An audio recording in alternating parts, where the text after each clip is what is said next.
अस्सलामुअलैकुम, welcome back to my channel.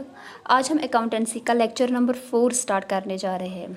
तो चलिए लेक्चर को स्टार्ट करते हैं। सबसे पहले हम आज पढ़ेंगे अकाउंटिंग के बारे में कि अकाउंटिंग क्या होती है। ठीक है, अकाउंटिंग के बारे में हम लोग पढ़ेंगे। अकाउंटिंग जो यहाँ पे मैंने लिखा है ये प्रोसेस होती है। ठीक है, अकाउंटिंग सिंपली क्या है, एक प्रोसेस है। और प्रोसेस क्या होती है, जिसमें बहुत सारे स्टेप्स हम लोग करते हैं इन अ सीक्वेंस बहुत ज़रूरी है यहाँ पे। यानी अकाउंटिंग सिंपली आप ऐसे याद रखें, एक प्रोसेस होती है।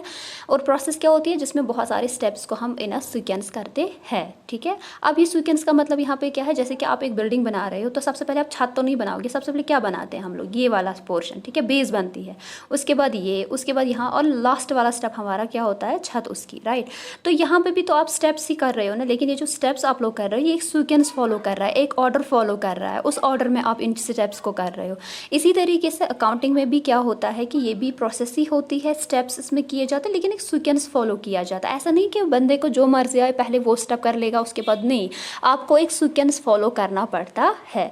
तो अकाउंटिंग सिंपली एक प्रोसेस होती है, ऐसी प्रोसेस जो कि सीक्वेंशियल होती है। ठीक है, जिसमें एक सीक्वेंस फॉलो किया जाता है।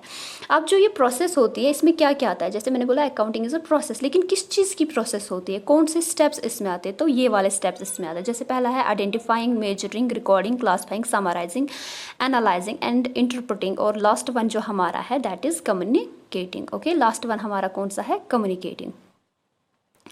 इन सारे स्टेप्स को यहाँ से लेकर यहाँ तक, इन सारे स्टेप्स को हम मिला के क्या बोलते हैं, प्रोसेस। और इसी प्रोसेस को बाद में क्या बोला जाता है, accounting.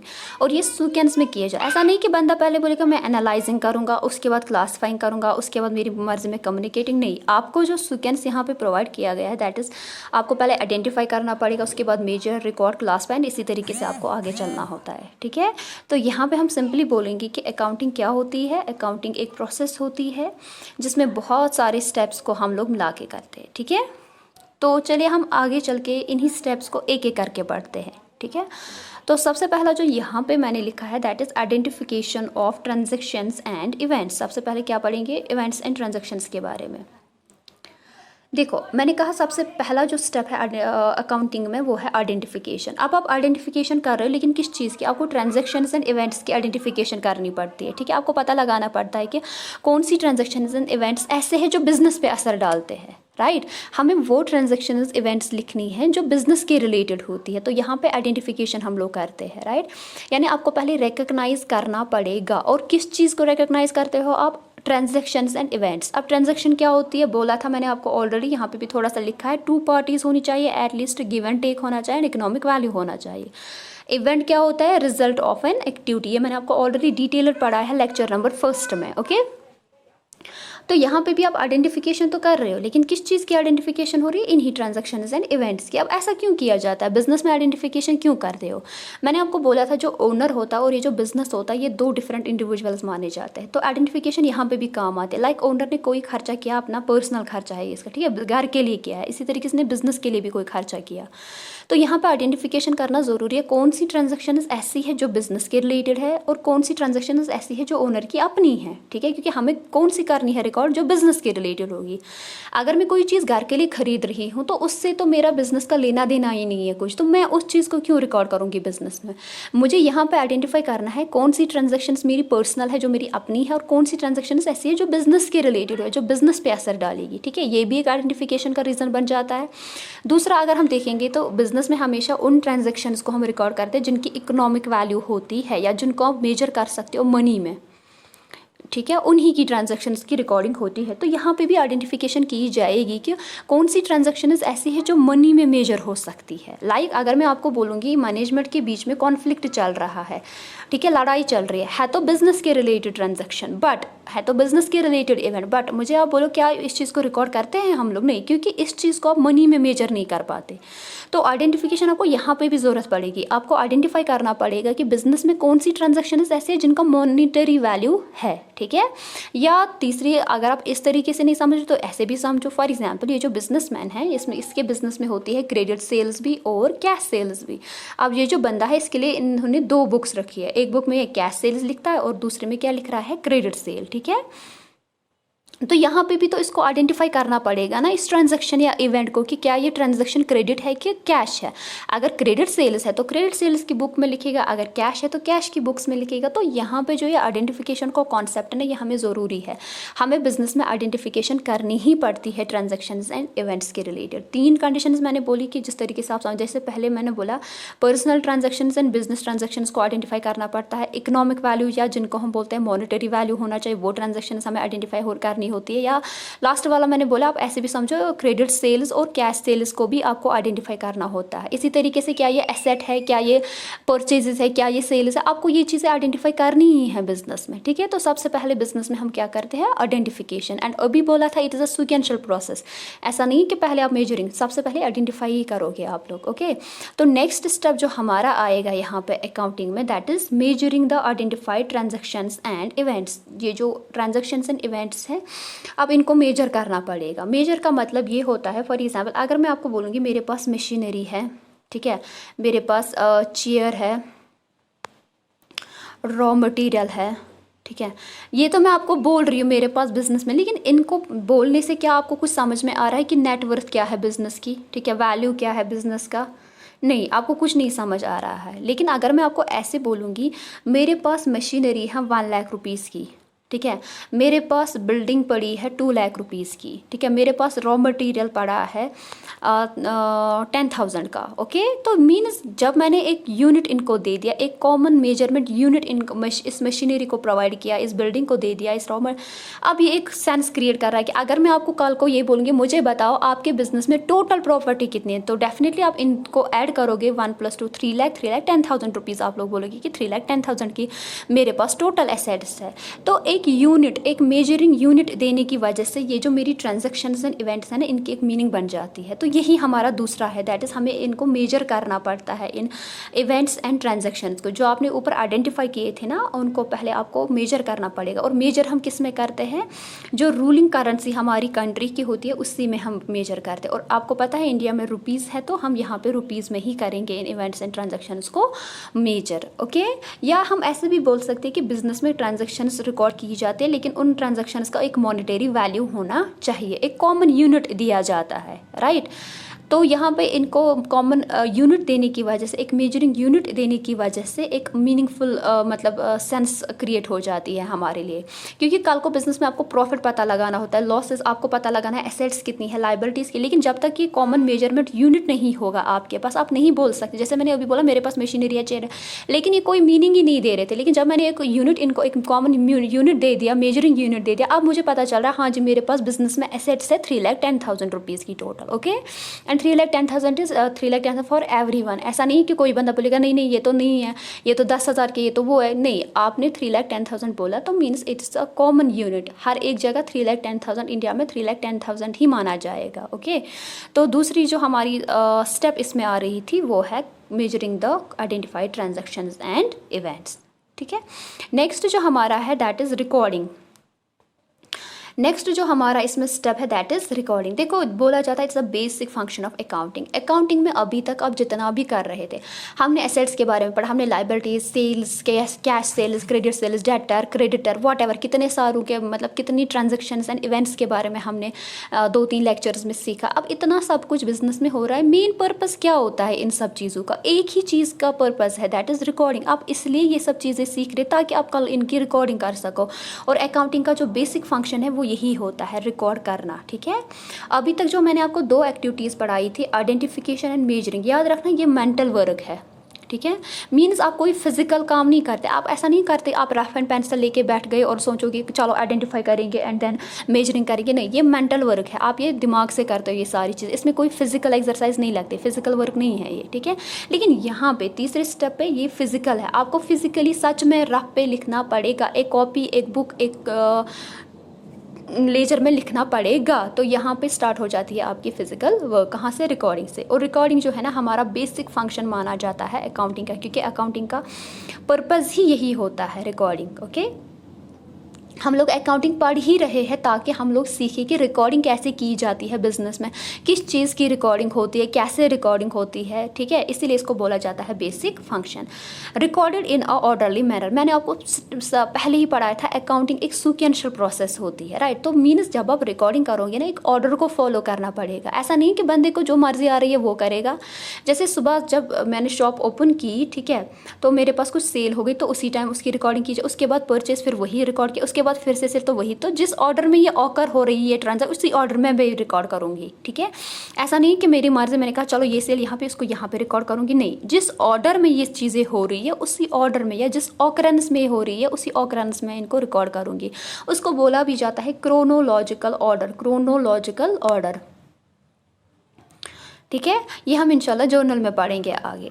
Recorded in orderly manner, recording done in a journal. अब जिस बुक में आप ये रिकॉर्ड करोगे, क्योंकि डेफिनेटली कहीं पे तो रिकॉर्ड करना पड़ेगा ना, जिस बुक में आप ये रिकॉर्ड करते हो उसको हम जर्नल कहते हैं। जर्नल का दूसरा नाम है प्राइमरी एंट्री भी इसको कहा जाता है, और इसी का दूसरा नाम है ओरिजिनल एंट्री, एंड इसी का तीसरा नाम है जर्नल का डे बुक भी इसको कहते हैं हम लोग, ठीक है।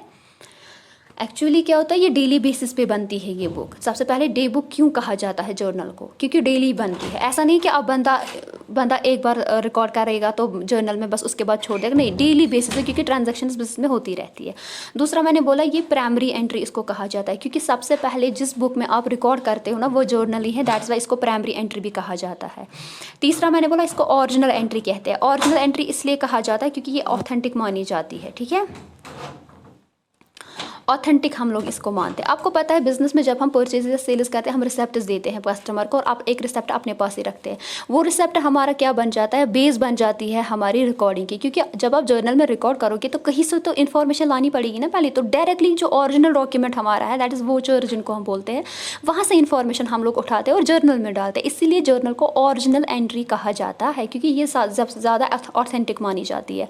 अगर मैं आपको ऐसे समझा दूँ, अगर फॉर एग्जाम्पल एक जर्नल जो है और एक इसके बाद एक और बुक बनती है जिसका नाम है लेजर, ठीक है। जर्नल के बाद एक और बुक बनाएंगे हम लोग जिसका नाम है लेजर। जर्नल में आपने सेल्स लिखी है 1,50,000 की, ओके, और वही सेल्स आपने इसमें लिखी थी, वही सेल जब लेजर में गलती से आपने 2 लाख रुपीज़ लिख दी, ठीक है। अब जब आपको एरर का पता चल रहा है जर्नल में 1,50,000, तो हम थे कहाँ पे थे हम लोग, हाँ, रिकॉर्डिंग पे हम लोग पहुँच गए थे, और मैं आपको बोल रही थी कि इसको ओरिजिनल एंट्री भी हम लोग कहते हैं, ठीक है। इसको ओरिजिनल एंट्री भी कहा जाता है, किसको, जर्नल को। और रीज़न क्या है, क्योंकि ऑथेंटिक मानी जाती है। जो सोर्स बन जाता है रिकॉर्डिंग का वो मेनली ये आपके जो वोचर्स बनते हैं बिजनेस में वही होते हैं, ओके। तो ये 3 स्टेप्स हमने पढ़े अभी तक। आइडेंटिफिकेशन हमने पढ़ा, मेजरिंग पढ़ा एंड रिकॉर्डिंग पढ़ा, ठीक है। ये दोनों मैंने आपको पहले बोले मेंटल वर्क है ये, और यहाँ से आपकी फिजिकल वर्क स्टार्ट हो जाती है, और ये बेसिक माना जाता है अकाउंटिंग का, क्योंकि मेन पर्पस अकाउंटिंग का यही होता है। वो हम आप जितनी भी आप अकाउंटिंग पढ़ोगे ना, आप यहाँ से लेकर आपको यही सिखाया जाएगा कि बिजनेस में आप लोग रिकॉर्डिंग कैसे करते हो, ठीक है। क्योंकि हर एक, मैंने आपको स्टार्टिंग में बोला था, हर एक के लिए रूल्स, प्रिंसिपल्स, गाइडलाइंस है। इसी तरीके से हमारी अकाउंटिंग में रूल्स, गाइडलाइंस होती है जो हमें ICAI इशू करता है। तो according to rules, according these guidelines, according to these rule, जो ये इशू करेंगे, प्रिंसिपल्स ये जो इशू करते हैं, उसी के हिसाब से यहाँ पे रिकॉर्डिंग की जाती है, और अकाउंटिंग में आपको वही सिखाया जाता है, ओके। तो चलिए अब चलते हैं हम अपने नेक्स्ट स्टेप पे। नेक्स्ट जो हमारा यहाँ पे नेक्स्ट स्टेप जो हमारा है दैट इज़ क्लासिफाइंग, ठीक है। क्लासिफाइंग का मतलब होता है grouping of transactions and events of same nature. देखो जी, अभी तक आपने जर्नल जब आप लोग बनाते हो ना, एक बात आप याद रखोगे, जब हम जर्नल में रिकॉर्डिंग करते हैं ना, तो ऐसा नहीं हम एक पर्टिकुलर ट्रांजैक्शन को रिकॉर्ड करेंगे, नहीं। आपने एसेट खरीदा हो, आपने लाइबिलिटी कोई पे की हो, राइट, आपने कोई एक्सपेंस पे किया हो, आपने परचेज की हो, आपने सेल किया हो, एडमिनिस्ट्रेशन एक्सपेंसेस हुए हो, ठीक है। यानी तमाम वो ट्रांजैक्शन जो बिजनेस में होती है वो सारी की सारी हम लोग जर्नल में ही रिकॉर्ड करते हैं। ऐसा नहीं है कि जर्नल में एक पर्टिकुलर रिकॉर्डिंग होती है, नहीं। जितनी भी ट्रांजैक्शंस एंड इवेंट्स बिजनेस में होते हैं ना, उन सब की रिकॉर्डिंग जर्नल में की जाती है। इसकी वजह से जर्नल जो है ना बहुत लेंथी बन जाती है। आप देखो, एक बिजनेस में अगर हम एक मंथ की ही बात करेंगे, ठीक है, अगर हम एक मंथ की ही बात करेंगे, आप देखो एक बिजनेस में एक मंथ के अंदर अंदर कितनी ट्रांजेक्शन्स होती है, और इन सब को रिकॉर्ड करते हैं हम जर्नल में in orderly manner, in a chronological order, मैंने आपको बोला था।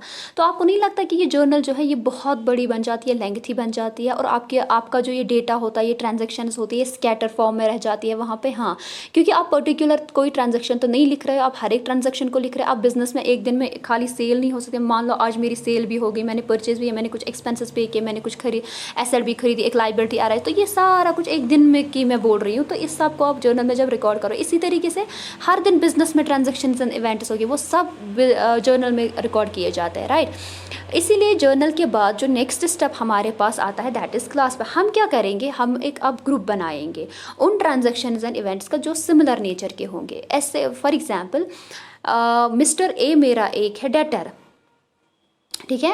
इसको मैंने बहुत टाइम, मतलब बहुत बार मैंने इसको सेल्स बेची है क्रेडिट पे, मीन्स मैंने उसे सेल की है लेकिन उधार पे की है, ठीक है। तो मिस्टर ए का मैं एक अकाउंट ओपन करूँगी और इसके रिलेटेड जितनी भी सेल हो चुकी है ना, वो सारा का सारा मैं मिस्टर ए के अकाउंट में लिखूँगी, ठीक है। अब इस क्लासिफिकेशन या ग्रुपिंग का फ़ायदा क्या होगा? चलो जी, इसका फ़ायदा ये हो जाएगा, अगर आपको एट अ पर्टिकुलर डेट या एट अ पर्टिकुलर डे, मान लो at the end of the month 31 मार्च को आपको पता लगाना है कि मिस्टर ए जो मेरा डेटर है इसके पास मेरे कितने पैसे हैं, ये आप तभी पता लगाओगे जब मिस्टर ए की सारी ट्रांजैक्शंस आपने एक ही जगह लिखी होगी, इसके अकाउंट में लिखी होगी, ठीक है। इसने मुझे कितना दिया, मैंने इसको कितना दिया है, इसने कितने पैसे दिए हैं, कितना अभी पेंडिंग है, ये आपको तभी पता चलेगा जब मिस्टर ए का अलग सा एक अकाउंट बनाओगे आप। और इसी प्रोसेस को हम क्या बोलते हैं, क्लासीफाई करना, ठीक है। यानी क्लासिफिकेशन में आप क्या करते हो, अकाउंट्स बनाते हैं हम लोग, ग्रुपिंग की जाती है उन ट्रांजैक्शंस एंड इवेंट्स की जो आपने जर्नल में ऑलरेडी लिखे होते हैं। यानी इन्फॉर्मेशन, अब जब लेजर हम बनाएंगे तो इन्फॉर्मेशन कहाँ से मिलेगी हमें, इन्फॉर्मेशन हमें मिलती है कहाँ से, लेजर से, ठीक है, सॉरी जर्नल से। जर्नल से इन्फॉर्मेशन हम लोग उठाते हैं। और पर्पस क्या है, मैंने आपको पहले ही बोला, eight a particular day, eight a particular month, eight a particular point of time आप पता कर सकते हो कि मेरे पास एसेट्स कितनी है, मेरे पास लाइबिलिटी कितनी है, मेरे पास सेल कितनी हो चुकी है, टोटल में क्रेडिट सेल्स कितनी है, कैश सेल्स कितनी है। ये सारी चीज़ें आपको तभी पता चलेगी जब उनका एक अलग सा अकाउंट बनाया होगा, क्योंकि जर्नल में तो अकाउंट्स बनाते ही नहीं, जर्नल में तो हर एक ट्रांजैक्शन एक साथ लिखी जा रही है, ठीक है। जो जैसे ऑकर हो रही है वो वैसे लिखी जा रही है। ऐसा नहीं है कि जर्नल से आप पता नहीं कर सकते, आप पता कर सकते हो। लेकिन मान लो अगर आपको यही मिस्टर ए के बारे में पता लगाना है, तो मान लो पेज नंबर 1 पे इसकी एक ट्रांजैक्शन मैंने लिखी है एंड पेज नंबर 20 पे दूसरी वाली ट्रांजैक्शन है ए के रिलेटेड। आप खुद देखो टाइम कंज्यूमिंग है, क्योंकि बंदे को याद नहीं रहेगा कि पेज नंबर 20 पे इसका एक है या पेज नंबर 1 पे एक ट्रांजैक्शन है, ये तो मुझे याद ही नहीं रहा। अगर ये सब चीज़ें याद रहती फिर तो रिकॉर्डिंग की ज़रूरत ही नहीं थी, राइट। तो आपको नहीं लगता आपको फिर ये जर्नल यहाँ से यहाँ तक तो ये टाइम कंज्यूमिंग बन जाएगा आपके लिए? हाँ, और बिजनेस में इतना टाइम होता भी नहीं है। हम क्या करेंगे, इससे बेटर है कि ये चीज़ें मैं देखूँ, मैं एक अकाउंट ही क्यों ना बना लो मिस्टर ए का और सारी ट्रांजैक्शन इसी में लिख दूँ। तो आप क्या करना है, जब मुझे मिस्टर ए के बारे में पता लगाना होगा कितने पैसे है इसके पास, तो मैं डायरेक्ट अकाउंट पे जाऊँगी, क्योंकि वहाँ पे लास्ट में मैंने लिखा होगा टोटल कितना है अभी इसके पास, बैलेंसिंग जिसको हम बोलते हैं, ठीक है। तो ग्रुपिंग उसी को हम कहते हैं और उसी को हम क्या बोलते हैं, क्लासिफिकेशन करना या क्लासिफाइंग, ओके। ये हमारा 4th स्टेप बन जाता है। जब हम क्लासिफिकेशन करते हैं तो जिस बुक में ये आप करते हो, यानी जिस बुक में आप अकाउंट्स बनाते हो, उसको हम लेजर कहते हैं। मैंने बोला था आपको जर्नल के बाद जो नेक्स्ट बनेगी बुक दैट इज़ लेजर। यहाँ पे सारी ट्रांजैक्शंस को लिखा जाता है। लेजर में पर्टिकुलर ट्रांजैक्शन को हम पर्टिकुलर अकाउंट में लिखते हैं, ठीक है, अपने अपने अकाउंट्स में लिखते हैं। लेजर को बुक ऑफ फाइनल एंट्री भी बोलते हैं, क्योंकि इसके बाद कोई बुक नहीं बनती है, ठीक है। इसके बाद हमारे जो नेक्स्ट है फाइनल अकाउंट्स बनते हैं, राइट। और उसके बाद जो लेजर है इसी का दूसरा नाम है सेकेंडरी एंट्री। और जो इस यहाँ पे मैंने लिखा है पोस्टिंग। पोस्टिंग क्या होता है, जब आप जर्नल में ट्रांजैक्शंस लिखोगे उसके बाद कहाँ ट्रांसफ़र करनी है, लेजर में, ठीक है। देखो जर्नल जब आपने बनाया था, इन्फॉर्मेशन कहाँ से मिली थी, आपके जो रिसेप्टर्स होते हैं यहाँ से आपने इन्फॉर्मेशन ली और जर्नल बना दिया। अब आपको लेजर बनाना है, तो इन्फॉर्मेशन कहाँ से लोगे, जर्नल से। तो यहाँ से लेकर, ठीक है, यहाँ से इन्फॉर्मेशन उठाना और जर्नल लेजर में डाल देना। इस प्रोसेस को हम क्या बोलते हैं, पोस्टिंग कहा जाता है इसको, ठीक है। इसको हम क्या बोलते हैं, पोस्टिंग। इंशाल्लाह ये मैं आपको रिपीट कराऊंगी जब हम जर्नल एंड लेजर फिर से पढ़ेंगे डिटेलर। फिलहाल आप यहाँ पे याद रखो, transferring entries from journal to ledger. Journal से लेजर जब हम ट्रांजैक्शंस को ट्रांसफ़र करते हैं ना, उस प्रोसेस को क्या बोला जाता है, उसको बोला जाता है पोस्टिंग, ओके। होप सो आपको क्लासिफिकेशन अच्छे से समझ में आया होगा। नेक्स्ट जो हमारा जो स्टेप आ रहा है दैट इज़, अब क्या कौन सा स्टेप आ रहा है हमारे पास, दैट इज़ समराइजिंग। समराइजिंग का मतलब होता है टोटलिंग करना, ठीक है। देखो जी, आपने जो presenting the data in a manner which is understandable and useful to the users, अब आपने जर्नल बना दी, लेजर बना दी, लेकिन अब इन डेटा को, ये जो आपने ट्रांजेक्शन इवेंट्स इनमें लिखा, इनको एक मीनिंगफुल मैनर में हमें पेश करना है, प्रेजेंट करना है अपने ओनर्स को, ठीक है। तो उसके लिए हम लोग क्या बनाते हैं, फिर ट्रायल बैलेंस बनाते हैं, इनकम स्टेटमेंट या उसी को हम प्रॉफिट एंड लॉस बोलते हैं, या बैलेंस शीट भी बनाते हैं, ठीक है। यानी trial balance, income statement and balance sheet को बनाने को ही हम क्या बोलते हैं, समराइज करना, सम अप करना, सम अप मतलब टोटलिंग करना, ताकि आप कोई मीनिंगफुल, आपको ये डेटा अच्छे से समझ में आए, आपने जो अभी तक लिखा था। अभी तक मिस्टर ए की जो ट्रांजैक्शन थी उसके अकाउंट में डाली थी, मिस्टर बी की उसके बिल्डिंग का उसका, ठीक है। अब क्या हम समराइजिंग में करेंगे, इन सब का निचोड़ हम लेंगे, मतलब बिल्डिंग की वजह से क्या हुआ, मिस्टर ए की वजह से बिजनेस में क्या हुआ, इन सब का एक निचोड़ हम लोग निकालेंगे, और उसके लिए हम एक अकाउंट बनाते हैं जिसका हम बोलते हैं profit and loss account and balance sheet, और ये दोनों हमें फिर बताते हैं हमारे पास रिजल्ट क्या है, ठीक है। तो समराइजिंग का मतलब होता है सिंपली टोटलिंग करना इन सब चीज़ों को जो आपने लेजर में लिखे थे ये अकाउंट्स, इनका अब हम क्या करेंगे, टोटल, ताकि आपको कोई मीनिंग अच्छे से समझ में आ जाए। आपको मैं ऐसे एग्जाम्पल समझा देती हूँ। जब हम स्कूल में पढ़ते थे तो हम क्या करते थे, जब हमें कोई इंपॉर्टेंट टॉपिक होता था, पहले हमें वो डिटेलर पढ़ाया जाता था, राइट। हम तब फिर लास्ट में क्या करते थे, हम लोग समरी लिखते थे। उससे क्या होता था कि जब हमारा एग्जाम होता था तो हम उन्हीं समरी पॉइंट्स पर नज़र डालते, ताकि हमारा जो एग्जाम पॉइंट के लिए हम अच्छे से रेडी हो जाए, और हमारे जो बेसिक पॉइंट्स है वो जल्दी जल्दी से क्लियर हो जाए। हम आजकल भी लिखते हैं कभी कभी समरी लास्ट में, इसलिए लिखते हैं ताकि जो आपने इतना बड़ा ये डिटेल्ड प्रोसीजर लिखा, इसकी एक छोटी सी समरी लिख दी, ताकि एग्ज़ाम के टाइम आपको थोड़ी सी ईजनेस हो जाए, ठीक है, आपको आसानी हो जाए। सेम बिजनेस में भी होता है। आपने अभी तक जर्नल बना दिया जो कि डिटेलर था, आपने लेजर बना जो कि डिटेल, लेकिन इन दोनों को हम मिला के अब जब रिजल्ट देखना चाहते हैं, एक मीनिंगफुल ये जो डेटा है इसको एक मीनिंगफुल प्रेजेंटेशन देना चाहते हैं, तो उसके लिए हम क्या करेंगे, समराइज़ करेंगे इनको, इनकी टोटलिंग करेंगे हम लोग, ठीक है, ताकि हम अपना profit and loss account, trial balance and balance sheet बना सके। ओके, तो ये हमारा नेक्स्ट स्टेप था अकाउंटिंग में। तो उसके बाद जब हम पढ़ेंगे दैट इज़ एनालाइजिंग। एनालाइजिंग का सिंपली मतलब होता है कंपैरिजन करना, ठीक है। एनालाइजिंग अगर आप देखो ना, ये होती है डिटेल्ड इन्वेस्टिगेशन करना, ठीक है, डिटेल्ड इन्वेस्टिगेशन करना। तो यहाँ पे मैंने जैसे लिखा है relationship between various items of balance sheet and income statement and balance sheet. देखो, जब आप प्रॉफिट एंड लॉस अकाउंट बनाते हो या बैलेंस शीट बनाते हो, इनमें जो चीज़ें लिखी जाती हैं ना, इनके बीच में हम एक रिलेशनशिप एस्टैब्लिश करेंगे। जैसे डेटर जो है ना वो बैलेंस शीट में दिखाते हैं हम लोग, ठीक है, और सेल जो है ना वो इसमें दिखाते हैं। तो इन दोनों के बीच में क्या रिलेशनशिप है, इन दोनों के बीच में एक कंपेरिजन हम देंगे, उसी को हम क्या बोलते हैं, एनालाइजिंग बोलते हैं, ठीक है। एनालिसिस से क्या हो जाता है, बिजनेस की उसकी वीकनेस एंड उसकी स्ट्रेंथ का पता चल जाता है। बिजनेस कहाँ पे वीक है और कहाँ पे स्ट्रांग है, ये आपको एनालिसिस से ही पता चलता है, ठीक है।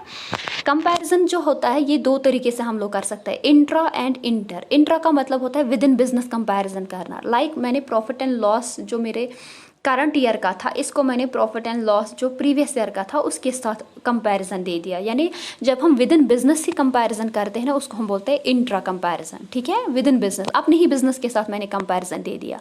लाइक जब मैंने इन दो स्टेटमेंट्स को या दो अकाउंट्स को चेक किया, तो मुझे पता चल रहा है कि प्रीवियस ईयर में जो सेल थी मेरी, ठीक है, जो प्रीवियस ईयर में मेरी सेल थी वो ज़्यादा है, और जो करंट ईयर में सेल हुई है वो कम है। तो डेफिनेटली यहाँ पे आपको पता चल रहा है, आप कहीं पे वीकनेस आपको समझ में आ रही है, कहाँ पे वीकनेस है, राइट। लाइक पिछले साल जो बिल्डिंग यूज़ हो रही थी उसमें मुझे कम रेंट लग रही थी, ठीक है। इस साल मैंने बिल्डिंग जो है एक और बिल्डिंग, या ऐसे आप समझ लो पिछले साल आप बिल्डिंग खाली 2 बिल्डिंग्स को यूज़ कर रहे थे बिजनेस के लिए, इस साल जो आपने 3 बिल्डिंग्स को यूज़ किया है बिजनेस के लिए, जिसकी वजह से सेल्स कम हो गई है करंट ईयर में, क्योंकि इस पर रेंट देनी पड़ रही है। ओके, तो यहाँ पे आपको पता चल रहा है कि जब आप एनालिसिस करते हो आपको पता चल रहा है मेरा बिजनेस जो है ये कहाँ पे स्ट्रांग है और कहाँ पे वीक है, ठीक है। एनालिसिस इसीलिए ही की जाती है। हम क्या करते हैं, एक रिलेशनशिप हम एस्टैब्लिश करेंगे।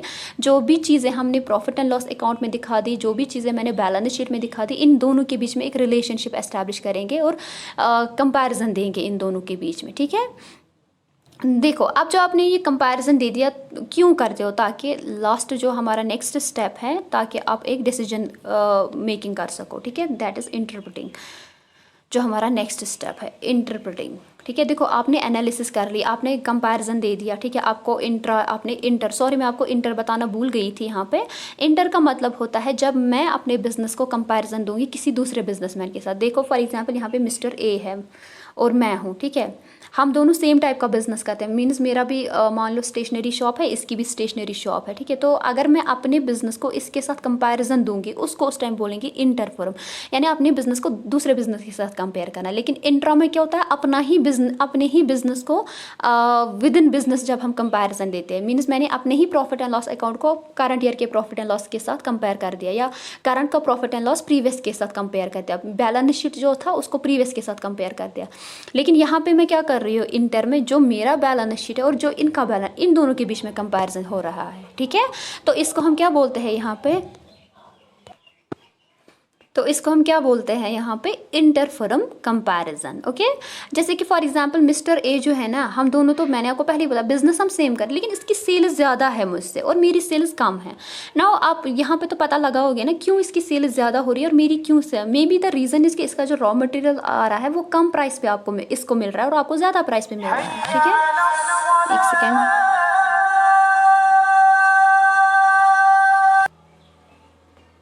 मे बी द रीज़न ये भी तो हो सकता है ना कि इसको रॉ मटेरियल कम पे मिल रहा है, आपको ज़्यादा पे मिल रहा है। मीन्स कंपैरिजन की वजह से आपकी स्ट्रेंथ्स एंड वीकनेसेस पता चल जाती है आपको, एंड अकॉर्डिंगली जो हमारा नेक्स्ट स्टेप है दैट इज़ इंटरप्रिटिंग। इसमें क्या आता है हमारा डिसीजन मेकिंग, आप डिसीजंस लेते हो, ठीक है। यहाँ पे हम लोग डिसीजंस लेते हैं कि बिजनेस में हमें क्या करना चाहिए, हमें अपनी सेल्स को कैसे बढ़ाना है। इंटरप्रिट द रिजल्ट, इंटरप्रिट जो आपने ये कंपैरिजन दिया इसका एक रिजल्ट निकलेगा, आप राइट, एक डिसीजन आप लोग लोगे। अगर आपको पता लग रहा है कि आप वीक हो या आपकी स्ट्रेंथ्स क्या है, वीकनेस ने स्ट्रेंथ आपको पता है। नाउ नेक्स्ट स्टेप क्या रहेगा आपका, डिसीजन मेकिंग। अगर मैं कहीं पे वीक हूं तो इसको मैं कैसे खत्म करूंगा, उस स्टेप को हम क्या बोलते हैं, इंटरप्रेट करना, ठीक है। Explaining the meaning and significance of the relationship so established by the analysis, ठीक है। तो जो ये रिलेशनशिप हम एस्टैब्लिश कर रहे थे अभी एनालिसिस में, उसी के हम क्या यहाँ पे एक्सप्लेन करते हैं मीनिंग, वाई मतलब वीकनेसेस की वजह से क्या हो रहा है, स्ट्रेंथ्स की वजह से क्या हो रहा है। Now you have to take the decision कि इस वीकनेस को मैं ख़त्म कैसे करूँगा, ठीक है। बिल्डिंग पर ज़्यादा रेंट लग रही तो कैसे इस चीज़ को मैं कम करूँ ताकि मेरी सेल्स बढ़ जाए, ठीक है। मेरी क्रेडिट सेल्स ज़्यादा हो रही है जिसकी वजह से मेरे बिजनेस में कैश कम रहता है, तो कैसे मैं credit sale, now you have to interpret the result, okay. ये हमारा नेक्स्ट स्टेप था किसमें, अकाउंटिंग में। तो लास्ट वन जो यहाँ पे बच रहा है दैट इज कम्युनिकेटिंग। अब हम पढ़ेंगे कि कम्युनिकेशन में हम लोग क्या करते हैं, ओके। तो इतने सारे स्टेप्स को पढ़ने के बाद लास्ट वन इज़ कम्युनिकेटिंग। अब आपने जो इतना कुछ किया, इतने सारे स्टेप्स किए, आप लोग ये क्यों करते हैं, ताकि आप इस इंफॉर्मेशन को कम्युनिकेट कर सको प्रॉपर फॉर्म एंड मैनर में टू द पी जो यहाँ पे लिखा है दैट इज़ प्रॉपर पर्सनस को, ठीक है। आपने identification, measuring, recording, classifying, summarising किया, एनालिसिस, इंटरप्रेटिंग, इतनी सारी स्टेप्स आप लोगों ने अकाउंटिंग में कर ली। मेन चीज़ क्या होता है, ताकि आप इसको कम्युनिकेट कर सको उन बंदों को जिनको इनकी ज़रूरत होती है। आप चाहते हो लोग आपके कंपनी के शेयर्स खरीदे, ठीक है, शेयर्स खरीदे मेरी कंपनी, लेकिन उससे पहले उनको मुझे अपने फाइनेंशियल स्टेटमेंट्स दिखाने हैं, मुझे फाइनल अकाउंट्स दिखाने पड़ेंगे उनको, ठीक है। तब जाके वो कुछ डिसीजन ले पाएंगे कि हमें चाहिए इन्वेस्ट करना चाहिए, शेयर्स खरीदने चाहिए या नहीं। तो यहाँ पे आपका आ जाता है लास्ट स्टेप जो हमारी अकाउंटिंग है दैट इज़ कम्युनिकेशन, ठीक है। देखो यहाँ पे मैंने लिखा है accounting language of a business. अगर आपको बिजनेस की लैंग्वेज बोलनी होगी ना तो हम बोलते हैं वो अकाउंटिंग होती है, यानी बिजनेस की जो ज़ुबान है वो कौन है, अकाउंटिंग। अकाउंटिंग क्या है, प्रोसेस है, इसमें बहुत सारे स्टेप्स होते हैं और यही स्टेप्स तो आप आगे जाके फॉरवर्ड करते हो, कम्युनिकेट करते हो ना यूज़र्स को, इसीलिए अकाउंटिंग को बोला जाता है it is a language of a business. अगर आपको बिजनेस की भाषा समझनी है ना तो आपको अकाउंटिंग समझनी पड़ेगी, क्योंकि यही है लैंग्वेज बिजनेस की। ये अकाउंटिंग की जो लैंग्वेज है वो अकाउंटिंग ही है, ठीक है। तो अकाउंटिंग को बिज़नेस की लैंग्वेज भी कहा जाता है। अगर आपको बिज़नेस की लैंग्वेज को समझना है देन आपको अकाउंटिंग समझनी होगी। तो ये थे कुछ स्टेप्स जो हमने अकाउंटिंग में पढ़ी। सबसे पहले मैंने आपको आइडेंटिफिकेशन पढ़वाया, उसके बाद मैंने measuring, classifying, summarising, analysing, interpreting and communicating, okay. कुछ छूट तो नहीं गया, हाँ, रिकॉर्डिंग, आइडेंटिफाइंग, मेजरिंग, रिकॉर्डिंग है यहाँ पे, उसके बाद क्लासिफाइंग है, मेन चीज़ हमें रह गया था यहाँ पे। तो ये जो फर्स्ट 4 स्टेप्स है ना, जिस बुक में ये किए जाते हैं ना उसको बुक कीपिंग कहते हैं हम लोग। उसके बाद जो ये summarising, analysing, interpreting and communicating किया जाता है उसको हम अकाउंटिंग बोलते हैं। तो हम ऐसा भी बोल सकते हैं कि अकाउंटिंग वहाँ से स्टार्ट होती है जहाँ से बुक कीपिंग ख़त्म होती है, ठीक है। और बुक कीपिंग कहाँ से स्टार्ट होती है, आइडेंटिफाइंग है। बुक कीपिंग एंड अकाउंटिंग के बारे में आपको एक छोटा सा लेक्चर प्रोवाइड ज़रूर करूँगी जिसमें हम थोड़ा सा इनके बारे में और पढ़ेंगे, एंड जर्नल लेजर के बारे में, क्योंकि ये सारा हमारे सिलेबस में है। ये सारी टर्म सिलेबस में हैं, ठीक है। Profit and loss, balance sheet, ये सब भी सीखेंगे हम इंशाल्लाह। तो इन स्टेप्स को और क्लियर आगे आगे होते जैसे जैसे हम आगे बढ़ेंगे, ये स्टेप जो मैंने आपको पढ़ा है एक्चुअली में हमें यही चीज़ें पढ़नी है।